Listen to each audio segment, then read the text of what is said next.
guys, so for about a year now I've been working on a book which is all about fitness and training. I would say it's a manual of sorts. So the training manual has an exercise library. It has extensive knowledge of programming, and programming is basically how you make your own workout like plan, and then how you can change that like on the fly, how you want to change it depending on what your goals are. So it has all that knowledge, and it has 18 sample plans included and more. So if you're interested, leave a comment below. Anyway, let's get back into the video.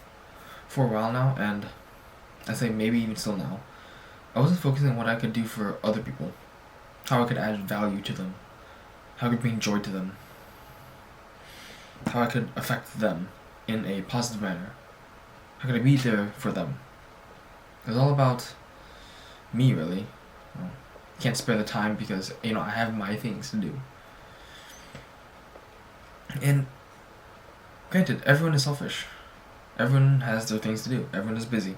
And yet, it's when you give to others, that's when you're the most rewarded for it. And this is not even strictly being rewarded like non-monetary. You are rewarded monetarily by providing a valuable product. That's what you do when you sell something. When you sell it to the market determines that it's valuable. You've contributed value, and therefore you're being compensated for it. And in the similar dialogue of sort of just marketing, you're basically wanting to convince the customer that what you have is valuable, that they want to buy what you are offering. You're trying to convince them with your advertisement. And likewise, not even an advertisement, like with regular people, like who you surround yourself with. When you want something from someone, the best way to convince them is that they also want it. What do they get out of it? How does it help them? What can you do for them? How can I make it more accessible and easier for them? So say, for example, your roommate is loud and it's disturbing your sleep. Like, you just can't sleep. What do you do about it? Well, you need to try to convince him to care. Like, what is in it for him to change? Like, does he really need to care about you and your sleep? Okay, if he's a heartless being, he doesn't. But, like, it doesn't really have a big incentive besides your health. You're hurting your feelings. You need to convince him somehow. You need to give him a reason to care about being less loud. Or giving him another option. Presenting a better option to him. With one of my roommates, I had the same issue. And what we agreed to was he would do, because at night he would play video games. And we'd play with friends. So our agreement was he would play outside of the room after a certain time period when I was sleeping. So therefore that minimizes how loud he is, so I can sleep, which I'm thankful for. And so one of the reasons that I convinced him was basically, you can basically be as loud as you can outside. You don't have any restrictions. Like before, if you're in my room and I was sleeping, you would kind of need to hush. Outside in the living room, you don't have that restriction. And giving you this benefit if you do this, and therefore it compels him to do so. And offering value to your audience should be your argument. You are arguing about something every time you suggest to do something, whether that be lunch, dinner, a walk, a show, a gala, concert, party, any of these events.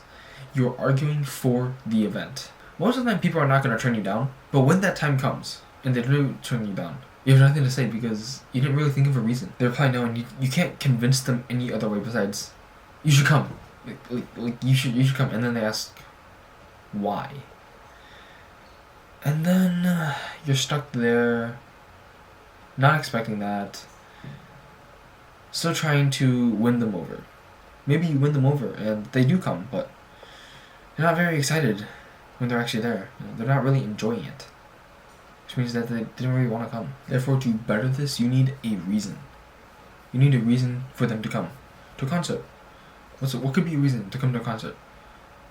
The vibe, the mood, the energy. You will enjoy the energy there. It's a change of pace.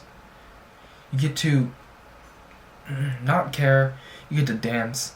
Likewise, you argue every time you suggest a change.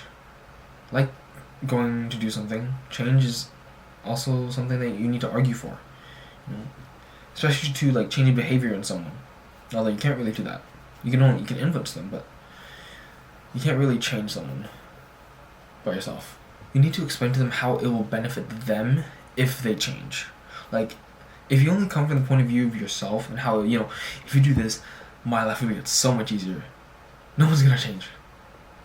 You need to go from the point of view, if you do this, if you change, you'll become better. By having this mindset of consumer first, you are first following key business principles, listen to the customer, and two, you're gonna get great friends. Because you're always going to suggest things that will help them. It will make you appear less selfish. And from this, people know that you care for them.